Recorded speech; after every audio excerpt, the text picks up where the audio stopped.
애플이 아이폰과 맥북에 중국 CXMT 메모리를 테스트하고 있다는 보도가 나왔어. 논의 대상은 중국에서 판매되는 제품이 중심으로 알려졌어. 아직 실제 공급 계약이 체결된 건 아니야. 현재는 테스트와 초기 논의 단계야. 그런데 애플만 움직이는 게 아니야. HP와 에이서도 일부 제품에서 CXMT 메모리를 쓰기 시작했다는 보도가 나왔어. D램 시장은 오랫동안 삼성전자와 SK하이닉스, 마이크론이 중심이었어. 그런데 중국 업체가 글로벌 완제품 회사의 공급 후보로 들어오기 시작한 거야.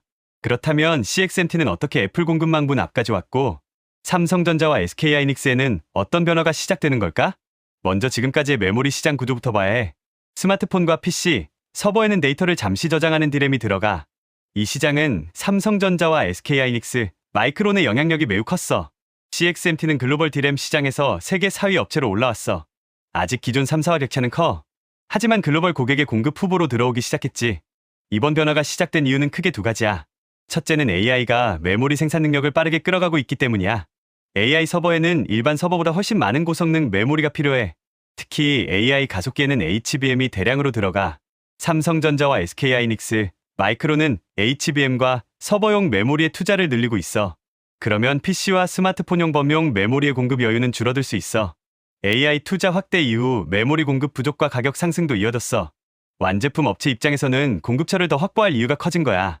둘째는 CXMT가 공급할 수 있는 물량을 빠르게 늘리고 있기 때문이야. CXMT는 중국 내 여러 지역에서 생산시설 확대를 추진하고 있어.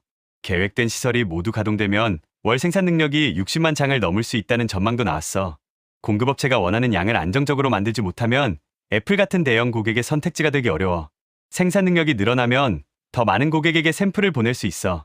품질 인증을 받을 기회도 함께 늘어나지. 그 과정이 실제 공급 계약으로 이어지면 중국 D램의 고객층도 넓어지는 거야. 여기서 애플 테스트의 의미가 커져. 애플은 판매량도 크고 품질 기준도 높은 대형 고객이야. CXMT가 실제 공급사가 된다면 다른 글로벌 업체에도 참고 사례가 될 수 있어. 하지만 지금 애플이 중국 메모리로 공급망을 바꿨다고 말하면 안 돼. 현재 확인된 건 테스트와 초기 논의야.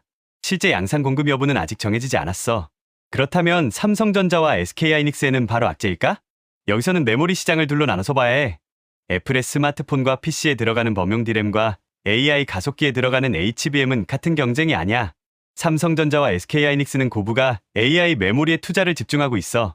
CXMT가 애플 공급망에 들어오더라도 당장 HBM 경쟁력을 가져가는 건 아니야. 먼저 경쟁이 거세질 수 있는 곳은 스마트폰과 PC용 범용 D램이야. 범용 D램 공급업체가 하나 더 늘면 고객사의 협상력은 커질 수 있어. 애플이나 PC 업체가 여러 공급사의 가격과 물량을 비교할 수 있기 때문이야. 기존 메모리 업체 입장에서는 점유율만의 문제가 아니야. 고객사가 공급처를 넓히면 가격과 마진 경쟁도 강해질 수 있어. 반대로 CXMT가 기존 삼강과 바로 같은 위치에 서는 것도 아니야. 먼저 품질과 수율을 확인해야 해. 샘플 테스트와 대규모 양산 공급은 전혀 다른 단계야. 생산 능력도 변수야. 증설 계획이 실제 생산량 증가로 이어져야 해. 원하는 수율까지 확보해야 대형 고객에게 안정적으로 공급할 수 있어.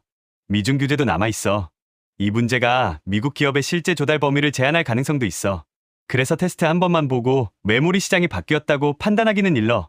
품질 인증과 실제 공급 계약, 대량 공급까지 이어지는지를 봐야 해. 결국 애플의 CXMT 테스트에서 중요한 건 중국 칩 하나가 아이폰에 들어가느냐가 아니야. AI가 메모리 공급을 빠듯하게 만드는 사이 CXMT가 생산 능력을 키우며 새로운 공급처로 진입하고 있다는 거야.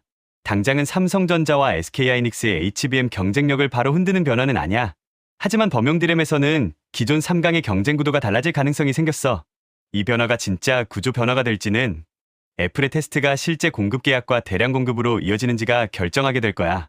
오늘의 돈의 시그널은 여기까지야. 다음 신호에서 다시 만나.